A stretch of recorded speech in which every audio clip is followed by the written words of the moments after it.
Raju sir, you are handsome sir.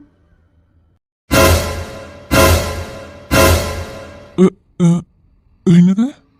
இல்லை sir, நீங்கள் பார்க்க சின்ன பையன் மாதிரி ஹேண்ட்ஸமாக இருந்தீங்க, ஸ்டாஃப் மாதிரியே இல்லை, அதான் சொன்னேன். ஏதாவது தப்பு இருக்கா சார்? அதெல்லாம் இல்லை இல்லை, தேங்க்யூ. Welcome sir. சரி சரி, எல்லாரும் கிளாஸ்க்கு போங்க, டைம் ஆச்சு. Okay sir. ஏய் போலாம் வாங்கடி. என்ன இவளுக்கு வாயை பிளந்துட்டு நிற்கிறாளுங்க? ஏய் உங்களை தான், போகலாம் கிளாஸுக்கு. போகலாம்.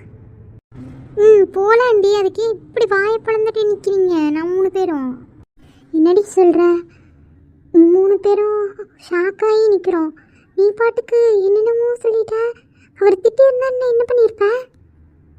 அதானே, ஸ்டாஃப் கிட்டேயே இப்படி போய் சொல்லிட்ட. உண்மையை தானே சொன்னேன்.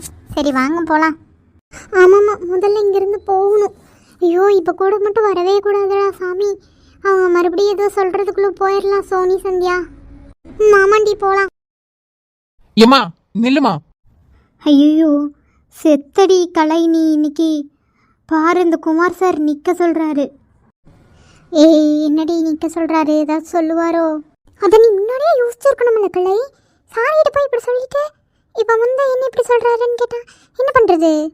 என்னடி ஒருத்தி கூட சப்போர்ட் பண்ண மாட்டேறீங்க சார்? டேய் எதுக்குடா நிக்க சொன்ன? பாவம் பிள்ளைங்க போயிட்டு போது, விடு. நீ சும்மா இருக்கா கொஞ்ச நேரம்.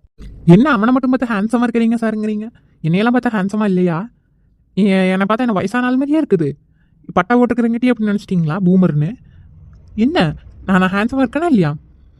சார் உங்களை யாராவது அப்படி சொல்ல முடியுமா சார்?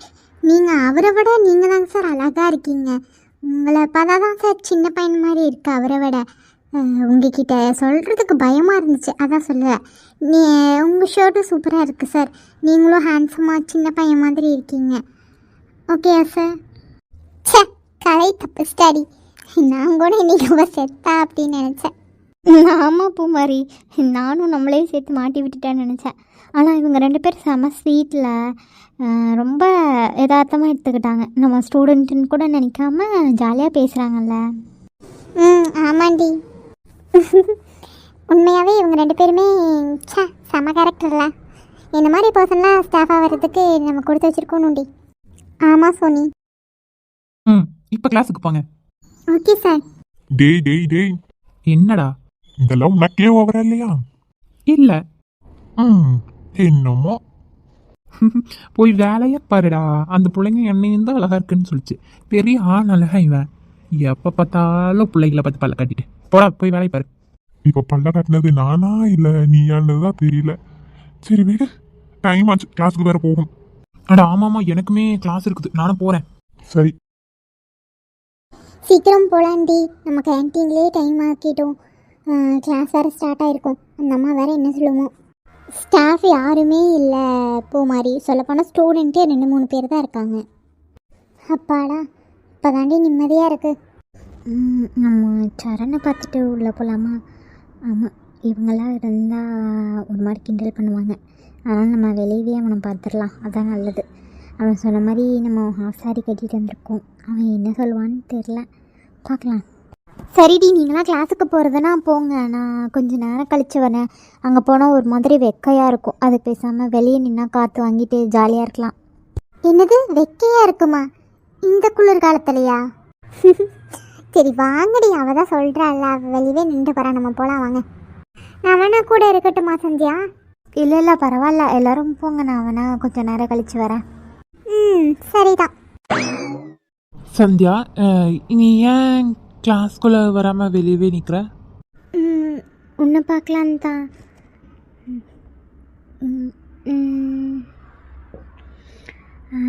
எங்கிட்ட ஏதாவது டிஃப்ரென்ஸ் தெரியுதா?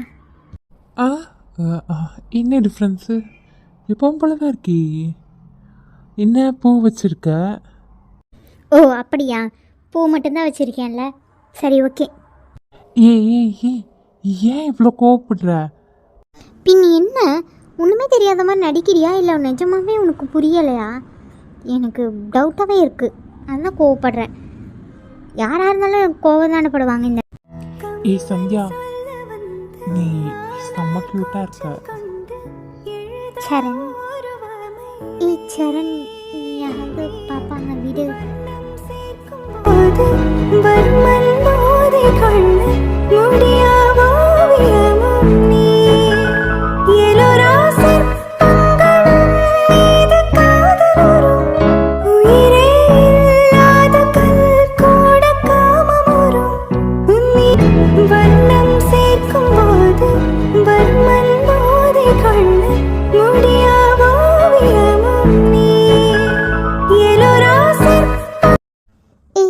சரண் என்ன பண்ற?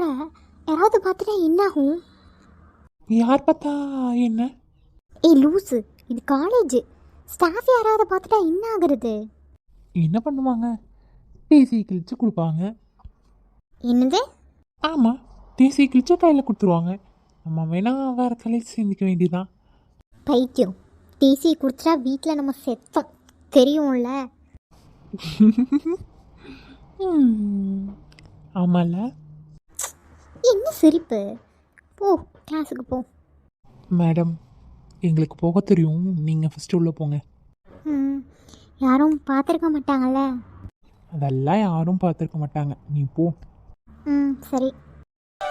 ராணி, நகை விலை வேற ஏறிட்டே போகுது சரியா? பணம் வந்த உடனே நம்ம போய் நகை வாங்கிட்டு வந்துடலாம். அப்போ தான் என் புருஷனும் பணத்தை எடுக்காமல் இருப்பான். ஏதோ கொஞ்சம் நெஞ்சம் சேர்த்தி அப்படி இப்படின்னு இன்னொரு 50,000 கிட்ட வச்சுருக்கேன். ஒரு 1.5 லட்சம் ரூபாய்க்கு ஒரு நல்ல செயின் டெய்லி காலேஜ் போட்டு போகிறாப்புல வாங்கி கொடுத்துடலான் இருக்கேன். அந்த பிள்ளையும் கருத்து போய் அந்த கவரிங்கை போட்டால் கருத்து போயிடுது. அதை விதை போட்டு சுற்றுது. அதனால் ஒரு நல்ல செயினாக பார்த்து வாங்கி கொடுத்துடலான் இருக்கேன். அடுத்த வாரம் போகலாம் சரியா? ஆமாங்க்கா, நானுமே சந்தியாவுக்கு விலையில் வாங்கலான்னு தான் இருக்கிறேன். நானும் கொஞ்சம் காசு வச்சுருக்கேன், போய் வாங்கிட்டு வந்துடலாம். சரிம்மா. லட்சுமி அக்காவுக்கு எப்போ பார்த்தாலும் நகையே தான். பூமாரிக்கு எத்தனை பவுன் தான் சேர்த்து வச்சுருக்காங்களோ. கல்யாணம் பண்ணிக்க போகிறவன் கொடுத்து வச்சவன் போலையே. அட நீ வேற ஏமா, என் பிள்ளை எனக்காச்சும் தங்கத்தில் கம்மல் போட்டு பார்த்துருக்குறியா? கம்மல் கூட அந்த பிள்ளைக்கு நான் தங்கத்தில் வாங்கி கொடுக்கல. இப்போ தான் ஏதோ காசு இருக்குது, போய் சங்கிலி வாங்கிட்டு வந்துடலான்னு பார்த்தேன். அந்த பிள்ளை கருத்து போகிறதுனால அதை போட்டு ஒரு வழி ஆயிடுது. அதனால தான் சொன்னேன். எப்பப்பா என்ன ஒரு வேக்காலம். ஒரு பவுன் தங்கம் வாங்கினா கூட உங்களுக்கு இந்த வேக்காலம் வேகுது. நீங்களே எல்லாம் வச்சுக்கலாம், அப்படித்தானே? ஏக்கா, நான் என்னக்கா சொல்லிட்டேன்? தங்கம் வாங்க போகிறீங்களான்னு தான் கேட்டேன். லட்சுமி அக்காவே கஷ்டப்பட்டு கொஞ்சம் நெஞ்சம் சேர்த்து வச்சு பூமாரிக்கு வாங்கி தராங்க. அதில் இப்படி பொறாமப்படுறது தப்பு இல்லையா வசந்தி? ஏக்கா, தேவையில்லாமல் சொல்லாதீங்கக்கா, எனக்கு ஒன்றும் பொறாமையில இல்லை. சரி விடுங்கக்கா, ஏதோ தெரியாமல் சொல்லிட்டாங்க. ஆனால் நீங்கள் இப்படி சொல்லியிருக்கக்கூடாது தானே? அவங்க பொக்குன்னு போயிடுவாங்கல்ல, யாராக இருந்தாலும் அப்படி தானே இருக்கும். என்ன சின்ன பொண்ணு, வர வர அங்கேயே சப்போர்ட் பண்ணிகிட்ருக்க. நான் அப்படி என்ன சொல்லிட்டேன்? நான் விளையாட்டுக்கு தானே சொன்னேன். சரிம்மா, நீ விளையாட்டுக்கு தான் சொன்னேன், நான் தான் தெரியாமல் சொல்லிட்டேன், விட்டுரு. விடுங்கக்கா, இதெல்லாம் ஒரு பிரச்சனைன்னு சண்டை கட்டுவீங்களா? ஆமாம், எனக்கு நடந்தால் மட்டும் இவர்களுக்கெல்லாம் எந்த பிரச்சனையும் இருக்காது. இதெல்லாம் ஒரு பிரச்சனையான்னு கேட்குறது. நம்ம தான் சின்ன சின்ன விஷயத்துக்கும் கூப்பிட்றோம், அவங்களும் அப்படியே அமைதியாக இருக்கிறாங்க. ஏதாவது சின்ன விஷயம் கிடைக்குமா முன்னூல் பிடிச்சிட்டு பெரிய விஷயமா மாற்றலான்ட்டு இருக்கிறாங்க. என்னை பார்த்தா மட்டும் இலக்காரமாக தெரியும் போல். அப்புறம் லட்சுமி அக்கா மாடு மேய்க்கிறதுக்கு போகலையா?